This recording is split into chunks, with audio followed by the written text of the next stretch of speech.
Whoa, whoa, whoa, man. When the fuck were you gonna tell me this? Jesus, so the rumors are true. You got a goddamn singer.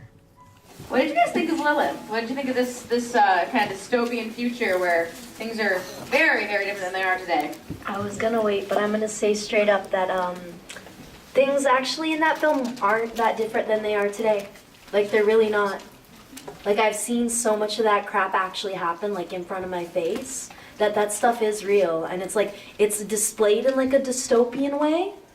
But I know people, like, and myself, like, I know people who have gone through that, and that stuff, it's not in the future. It's happening, like, right under our noses. I believe that the world is supposed to be balanced. There's supposed to be an equal amount of good as there is evil.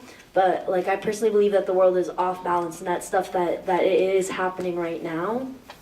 And that she was, she needed to wake up. Like, she was in a trance almost, and, you know, when she pulled the plug out of the girl's ear, she was the person she needed for herself, for that girl. I don't know if I explained that well, but she woke that girl up, and that guy who, like, cared about her, if she never walked out of that place herself, he never would have done anything to help her. Like, even if it acted like he loved her or anything, like, she helped herself in the end, really. Like, even when those people came to, like, get her, like, sometimes in the end people don't come around and people don't help you. Like, that's not realistic. Sometimes people never show up. I'm glad people did in the end, but in real life sometimes it just doesn't happen. You got to be your own advocate. Well, Yeah. Good sci-fi. Good sci-fi tells a story. I love the whole concept of it. But it's definitely not in the future. It's definitely like it's happening right now. Well, good sci-fi is supposed to be an allegory for what is currently happening through the Yeah. lens of something that's almost fantastical. Robert!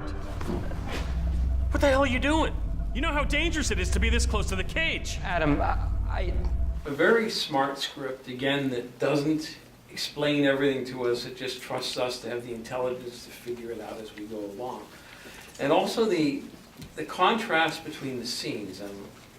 The bar, which was very, very posh with the wood and the glass and everything, very nice, and then the very Spartan sets in which the women were kept with the Star Trek cages made of energy.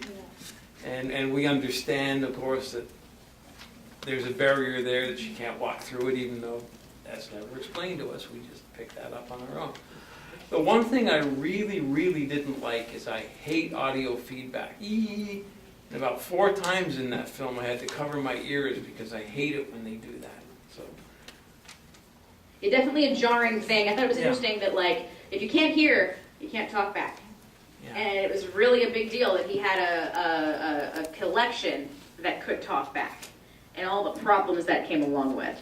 It had a lot of depth, a lot of subtlety in it. There was a lot of, like, little pieces, like, go to the trees, Lilith. There's a lot of little details you gotta pick up as you go along. Very strong performances. And you had to pick up that the first guy who, that nice sounding, very fatherly figure who ended up being evil. He's having that conversation behind the bar in the second scene. It ends up being that other guy, the guy who has the violin player, who's on the inside with the girls in the last scene. I wish I knew what was going on there, but I know there's something in that.